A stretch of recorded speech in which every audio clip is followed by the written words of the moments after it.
नागपुरातील गणेशपेठ परिसरातून एक खळबळजनक घटना समोर आली आहे।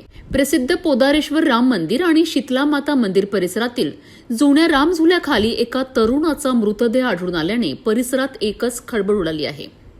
सकाळी स्थानिक नागरिकांना राम झुल्याखाली एक व्यक्ती संशयास्पद अवस्थेत पडलेली दिसली। जवळ जाऊन पाहिले असता तो तरुण मृत अवस्थेत असल्याचे स्पष्ट झालेत। मृत तरुणाचे वय अंदाजे 30 वर्ष असल्याचे सांगितले जात आहे, मात्र अद्याप त्याची ओळख पटलेली नाही। घटनेची माहिती मिळताच गणेशपेठ पोलीस स्टेशनचे पथक तात्काळ घटनास्थळी दाखल झालेत। पोलिसांनी परिसराची पाहणी करत पंचनामा केला आणि मृतदेह उत्तरीय तपासणीकरिता शासकीय रुग्णालयात पाठविला आहे।